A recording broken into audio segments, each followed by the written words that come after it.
Happy Black History Month. My name is Miss Bird and I'm from the Dolton Public Library. I'm going to be reading to you today about an African American first in aeronautics, engineering, and space. I will be reading to you about Colonel Guion Stewart Bluford, or as he liked to be called, Guy. Born 1942 until present. Guion Stewart Bluford Jr.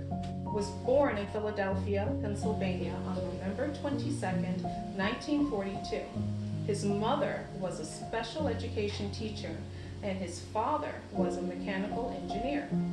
Bluford graduated from Overbrook High School in 1960. He received a Bachelor of Science degree in Aerospace Engineering from Pennsylvania State University in 1964. He went on to get a Master of Science degree in Aerospace Engineering from the U.S. Air Force Institute of Technology, or AFIT, in 1974, and a Doctor of Philosophy degree in Aerospace Engineering with a minor in laser physics, also from AFIT in 1978. He continued his education with a Master of Business Administration degree from the University of Houston Clear Lake in 1987, all of which thoroughly prepared him for the next phase of his career. Bluford received pilot training at Williams Air Force Base and received his pilot's wings in January of 1966. In July 1967, Bluford was assigned to the 3630th Flying Training Wing Shepherd Air Force Base in Texas as a T-38A instructor pilot. Big deal. In 1971, he attended Squadron Air Force Officer School. In 1974, he graduated with a master's degree from the U.S. Air Force Institute of Technology Residency School at Wright-Patterson Air Force Base in Ohio. Bluford has logged over 5,200 hours of jet flight time in the T-33, the T-37, T-38, the F-4C, the U-2 TR-1, and the FS-5AB aircraft, including 1,300 hours as a T-38 instructor pilot. He also has an FAA commercial license. In August of 1979, NASA had the good fortune to designate Bluford as an astronaut.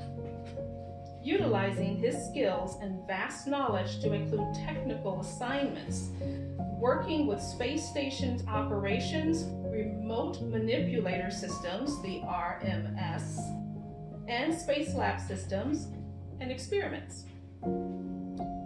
Listed now will be his 4 successful flight missions. On August 30th of 1983 was his first flight in the STS-8 Challenger.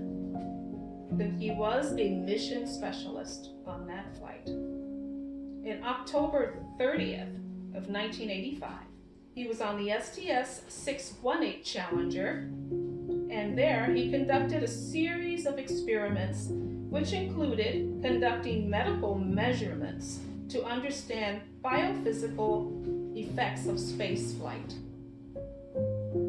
On April 28th of 1991 to May 6th of 1991, he was aboard the STS-39 Discovery.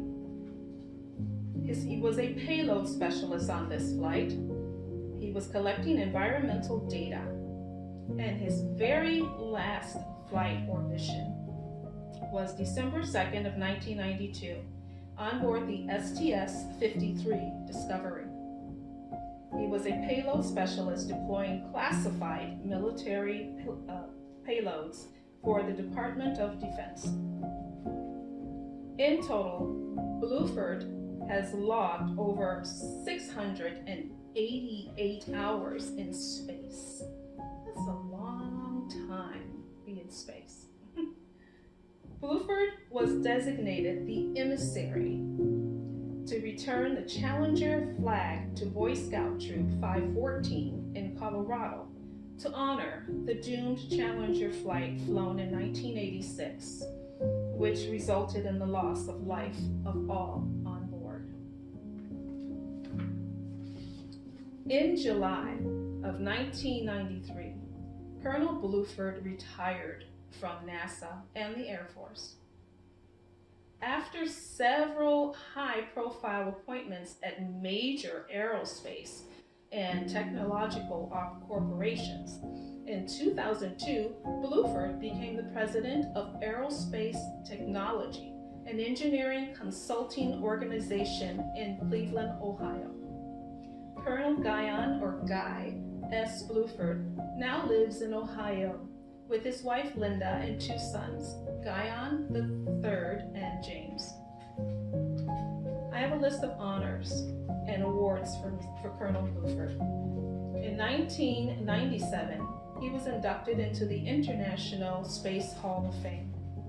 In 2010, he was inducted into the United States Astronaut Hall of Fame. In 2019, he was inducted into the National Aviation Hall of Fame.